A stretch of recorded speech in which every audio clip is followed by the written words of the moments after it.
et à tous les services de l'État engagés sur le front risqué de la lutte anti-Covid-19. Je salue et encourage la communauté scolaire et universitaire qui assure avec dévouement la continuité des enseignements dans un contexte si difficile. Ce soir, mes pensées vont également à nos compatriotes ayant péri sur les routes de la migration irrégulière. Je renouvelle mes condoléances et ma compassion à leurs familles. L'État continuera de combattre fermement les réseaux mafieux qui s'enrichissent en faisant miroiter aux candidats à l'aventure les promesses d'un Eldorado illusoire. Mes chers compatriotes, dès l'apparition de la pandémie en mars, le gouvernement a déployé en urgence un important programme de résilience économique et sociale de 1 000 milliards de francs CFA, financé par le Fonds de riposte et de solidarité contre les effets de la Covid-19, Force Covid-19. Je remercie toutes les bonnes volontés et tous les partenaires qui y ont contribué.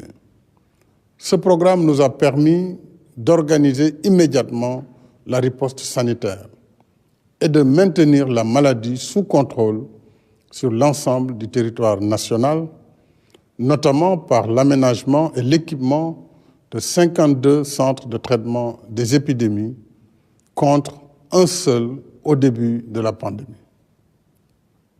Le gouvernement travaille également à l'acquisition de vaccins dans le respect des règles d'éthique en la matière.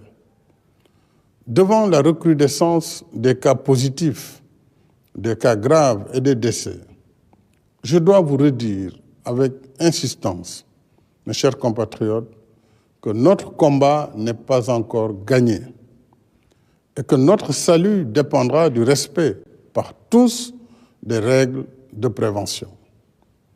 La responsabilité de chacun est engagée dans la lutte pour la préservation de nos vies et de notre santé. Et l'État continuera de veiller sur l'application stricte des mesures d'ordre public. En outre, le gouvernement poursuit les efforts d'amélioration de notre système de santé. Ainsi, avec ces nouveaux locaux et ces équipements de dernière génération, le service des maladies infectieuses et tropicales de Fann a été élevé aux meilleurs standards internationaux. En 2021, 4 nouveaux hôpitaux seront réceptionnés à Kédougou, Kaffrine, Sédhiou et Touba. 33 unités d'accueil d'urgence et 7 services de réanimation seront mis aux normes à Diourbel, Fatick, Kaffrine, Kaolack, Louga, Matam et Saint-Louis.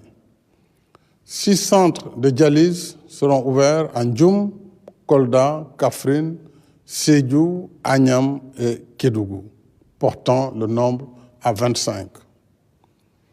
La prise en charge des malades du cancer sera renforcée avec la construction du Centre national d'oncologie de Diamniadio, dont les travaux vont démarrer en mars. Déjà, 11 de nos 14 régions sont équipées d'appareils de mammographie et 4 accès pour radiothérapie ont été acquis en plus de la gratuité de la chimiothérapie pour les malades souffrant de cancer féminin. De même, 500 médecins et 1000 paramédicaux en priorité des spécialistes seront recrutés et affectés en tenant compte des zones défavorisées de la carte sanitaire.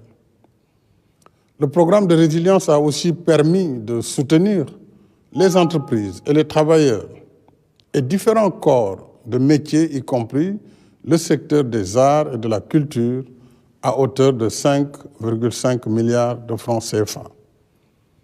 S'agissant du secteur touristique, en particulier, un des plus durement affectés par la pandémie, il a bénéficié d'un crédit hôtelier d'un niveau jamais atteint de 50 milliards de francs CFA.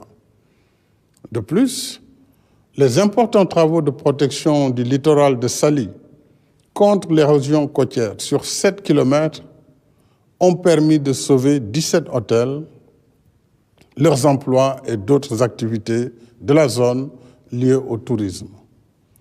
1 100 000 ménages, soit environ plus de la moitié de la population sénégalaise, ont reçu le soutien de l'État. Le gouvernement a également pris en charge les factures d'électricité des abonnés de la tranche sociale pour un bimestre, octroyé une aide financière à 126 724 membres de notre vaillante diaspora et facilité le rapatriement de 12 584 compatriotes. Nous déployons tous ces efforts dans un contexte de crise économique profonde qui continue d'affecter tous les pays, y compris les plus prospères. Notre taux de croissance, un des plus robustes de l'Afrique depuis plusieurs années, qui était projeté à 6,8% pour 2020, a drastiquement chuté. Mais nous rendons grâce à Dieu de nous avoir gratifiés d'un hivernage pluvieux qui nous évite la récession. Ainsi, à la faveur des prévisions météorologiques qui annonçaient une pluviométrie abondante, j'avais porté le budget de la campagne agricole 2020-2021 de 40 à 60 milliards de francs CFA, soit une hausse de 50% pour l'achat de matériel et intrants agricoles. Grâce à nos efforts, les récoltes de cette saison ont battu tous les records. C'est le cas notamment pour les céréales, riz, mil et maïs, avec 3 811 000 tonnes, couvrant ainsi 95% de nos besoins en céréales, et l'arachide avec 1 826 590 tonnes. En soutien à nos braves paysans, le prix plancher du kilogramme d'arachide a été relevé à 250 francs CFA contre 210 francs l'année dernière. La campagne de commercialisation connaît un franc succès. En même temps, il faudra assurer l'approvisionnement régulier de l'industrie huilière et la sécurisation des semences. En outre, l'aménagement des agropoles se poursuit. Les 443 fermes agricoles Natangué, pour les jeunes, occupent aujourd'hui plus de 30 500 acteurs, confortant ainsi que l'élevage et la pêche comme source nourricière et pourvoyeuse d'activités génératrices de revenus. L'emploi et l'auto-emploi des femmes et des jeunes restent une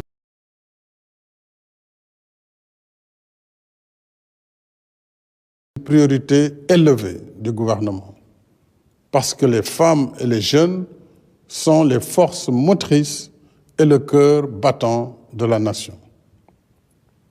C'est pourquoi je tiens particulièrement à ce que tous les programmes qui leur sont dédiés soient toujours mis en œuvre dans l'équité territoriale, suivant des modalités souples, allégées et adaptées à leurs besoins. C'est ainsi qu'après 2 années de plein exercice, la délégation à l'entrepreneuriat rapide des femmes et des jeunes a pu soutenir 105 000 jeunes et femmes porteurs de projets dans des domaines aussi divers que l'artisanat, la pêche, l'agriculture, l'élevage, la transformation de produits locaux et le numérique, entre autres.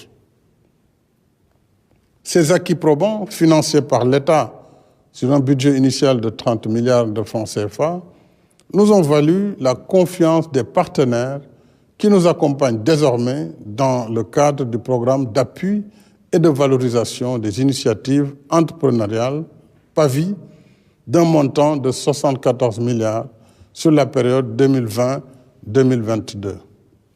Le PAVI, logé à la DER/FJ, permettra, entre autres, de financer plus de 14 000 initiatives entrepreneuriales, générer ou consolider environ 65 000 emplois directs et 89 000 emplois indirects, et former plus de 27 000 entrepreneurs.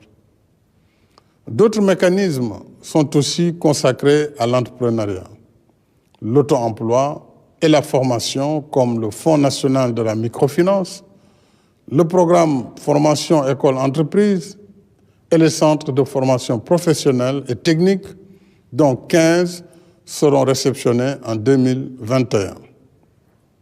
De même, pour soutenir l'employabilité des jeunes, l'intégralité des ressources tirées de la contribution forfaitaire à la charge de l'employeur sert à financer la filière de la formation professionnelle et de l'apprentissage au métier à travers le 3FPT. En outre, le démarrage en 2021 des travaux de construction du second parc industriel de Diamniadio sur 40 hectares ouvre de nouvelles opportunités d'investissement et de création d'emplois directs et indirects. Mes chers compatriotes, en dépit de la conjoncture économique difficile, nous poursuivons nos efforts de transformation structurelle de notre pays par la réalisation de projets d'infrastructures indispensables à notre marche vers l'émergence. Ainsi, grâce aux investissements massifs de ces dernières années, notre pays figure à présent dans le top 10 des meilleurs réseaux routiers et autoroutiers africains. En 2020, 9 projets routiers ont été achevés sur un linéaire de 425 km de routes revêtues avec leurs ouvrages connexes, ponts et autoponts, en plus des pistes rurales dont le réseau sera densifié dans le cadre de la seconde phase du PUDC. Aujourd'hui, notre pays compte 221 km d'autoroutes. En 2021, nous lancerons le chantier de l'autoroute Mbour-Fatick-Kaolack sur 100 km, suivi du projet d'autoroute Thiès-Tivaouane-Saint-Louis sur 167 km. Le chantier du bus rapide transit entre Guédiawaye et Dakar progresse et la VDN sera prolongée jusqu'à Diamniadio. S'agissant des infrastructures ferroviaires, le train express régional sera mis en service en 2021. Le deuxième tronçon sur l'axe Diamniadio-AIBD étant en phase avancée de préparation. Avec la réhabilitation du chemin de fer Dakar-Tambacounda qui débutera en 2021, nous ferons revivre et prospérer toutes les activités liées au transport de masse, des personnes et des biens par voie ferroviaire. Concernant les infrastructures portuaires, les travaux du port vraquier de Bargny-Sendou se poursuivent. Je suis également heureux d'annoncer qu'après 3 années de négociations, nous avons conclu avec notre partenaire stratégique les accords relatifs à la construction du méga-projet de port du futur à Ndayane sur 1200 hectares. Avec plus de 840 millions de dollars pour la première phase, c'est le plus important investissement privé de l'histoire du Sénégal pour réaliser le plus grand port multifonctionnel de l'Afrique de l'Ouest avec un tirant d'eau de 18 mètres. L'État sera actionnaire dans la société concessionnaire et il l'est désormais pour les autoroutes à péage. Une fois achevé, ce projet à forte intensité de main-d'œuvre contribuera à décongestionner Dakar et attirera d'autres investissements au sein de la zone économique spéciale jumelée au port. S'y ajoute que notre pays vient d'adhérer à l'initiative dite Passeport logistique mondial qui, en intensifiant considérablement le volume des activités de fret, le projette dans le cercle restreint des plus grandes plateformes maritimes et logistiques mondiales. Sur le volet aéroportuaire, l'AIBD verra sa plateforme technique renforcée avec la construction d'un centre de maintenance aéronautique. Le programme de réhabilitation des aéroports régionaux a déjà commencé à Saint-Louis et se poursuivra en janvier à l'aéroport de Ourossogui-Matam. Ces chantiers et celui de Kaolack seront livrés en 2021, en même temps que vont démarrer les travaux pour Ziguinchor, Tambacounda et Kédougou, ainsi que les études pour les aéroports de Kolda, Sédhiou, Cap Skirring, Linguère, Podor, Bakel et Simenti. À terme, c'est tout le système du transport aérien national qui sera profondément révolutionné, offrant ainsi une mobilité aérienne jamais égalée sur l'étendue du territoire national. L'électricité est une autre priorité qui catalyse la dynamique d'émergence. Nous gardons intact l'objectif d'accès universel en 2025. Chaque village, chaque foyer du pays mérite d'être éclairé. C'est cela aussi le Sénégal pour tous. D'une puissance installée de 1249 MW en 2019, nous sommes passés à 1350 MW en 2020. Le programme d'installation de 50 000 lampadaires solaires étant achevé, nous lancerons en 2021 un nouveau programme de 100 000 lampadaires solaires pour couvrir l'ensemble des communes du Sénégal et un projet d'électrification solaire de 1000 villages qui s'ajoutera à celui en cours pour 300 villages. De même, le PUDC lancera un nouveau chantier d'électrification de 2000 villages qui bénéficiera à 433 144 habitants et augmentera ainsi de 11,36% le taux d'électrification rurale. Je me réjouis également de la signature en octobre dernier du contrat de construction d'une centrale électrique à gaz de 300 MW à capitaux entièrement sénégalais. Cette première de l'histoire du Sénégal dans ce domaine illustre de façon concrète l'application de la loi sur le contenu local pour l'exploitation future de nos ressources gazières et pétrolières. Mes chers compatriotes, avec un budget de 4 589 milliards de francs CFA contre 4 251 en 2020, 2021 devra être une année de relance de l'activité économique en dépit des aléas liés à la pandémie.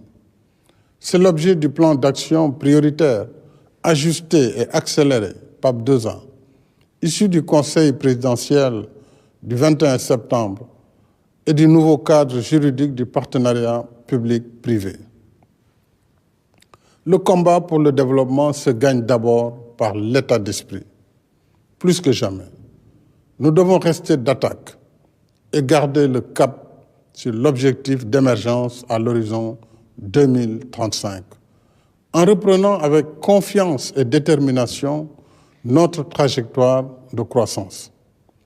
Cet objectif est à notre portée parce qu'il prend forme dans tout ce que nous sommes en train de faire, notamment la réalisation d'infrastructures, la quête de la souveraineté alimentaire, la transformation structurelle de l'économie, la formation de nos ressources humaines, la politique d'équité territoriale et d'inclusion pour l'accès de tous aux services sociaux de base.